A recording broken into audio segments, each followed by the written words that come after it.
All right, so I did my case study on the JFK accident. So just some kind of general information. It was just a pleasure flight to a wedding. They flew from, or the intended route of flight was from Essex County Airport to Hyannis, Massachusetts, and then he intended to make a stop at Martha's Vineyard to drop off his sister-in-law, who was flying with him and his wife at the time. So some contributors to the accident, the pilot had a fractured left ankle to a hang gliding accident. And then after looking into this, looking up CFR 6153, it says a person shall not act as pilot in command when he or she knows of any medical condition that would make the person able to meet the requirements for a medical certificate. So having a broken ankle, legally he shouldn't have flown. At the time, he had some added stressors as well. It was talking about how he and his wife weren't doing super great. He had a magazine company that was also kind of going under at the time. He had limited training, which was a big one, and we'll get into that in a little bit. And then the aircraft was actually new to him at the time of the accident. And then, so like I said, with the flight training, he had 310 total hours. 55 of those are at night. He had 72 solo hours, and then with that new aircraft, he only had 36 hours in that aircraft. And then I thought this was interesting. At the time of the accident, one of his CFIs offered to go on the trip with him just to kind of help out and make sure nothing went wrong.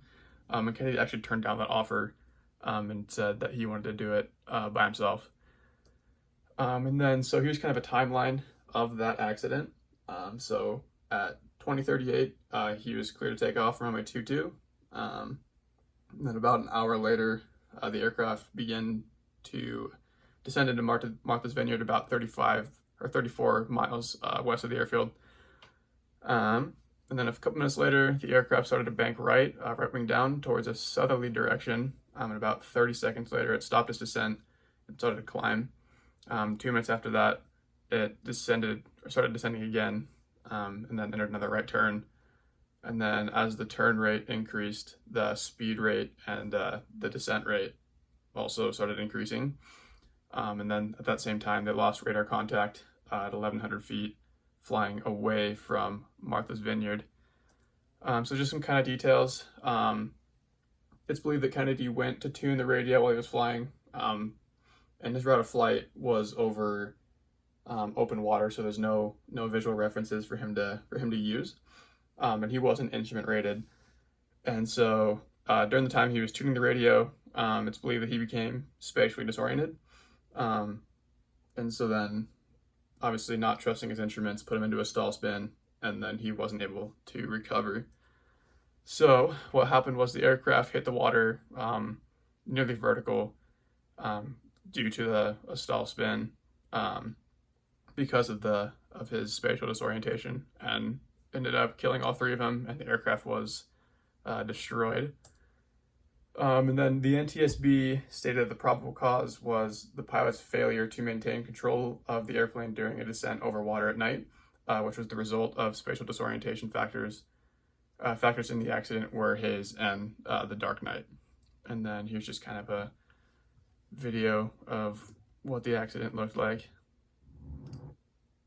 I need to get from point A to point B. That's the whole point of having this airplane and learning to fly. So we're going to go. I think I know why things started to go wrong. 127.25. A badly tuned radio and a hazy night allow investigators to imagine a scenario that may explain the flight's tragic end. It started after he cleared New York.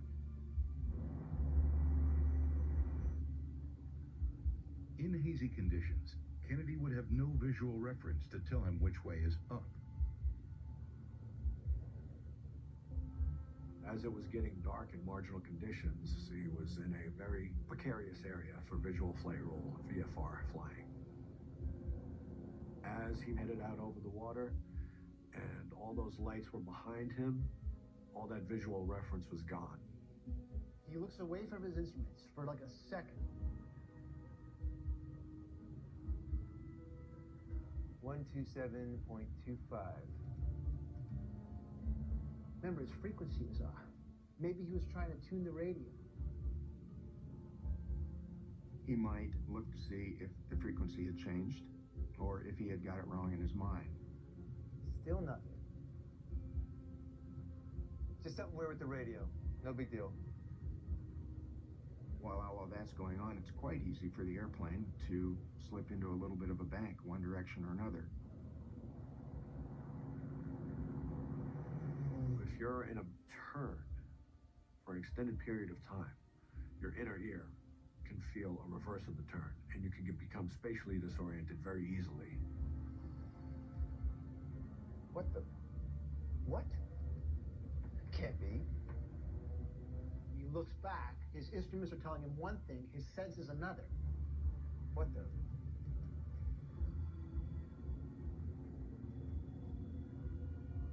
You have to be well trained to disregard what your brain is saying and look at your instruments, work on your scan, and fly by your instruments. Once he becomes disoriented, Kennedy is too inexperienced to force himself to believe his instruments, no matter what his senses are telling him. Nothing's working. So it's the only thing that fits. Spatial disorientation.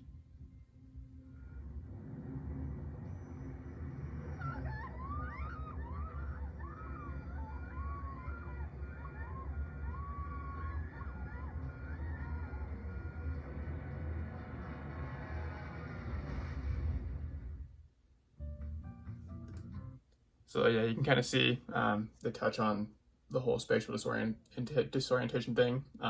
Basically tuning his radio and lost control of the aircraft and wasn't able to recover. But yeah, there you have it. That's kind of my my presentation on the JFK Jr. crash.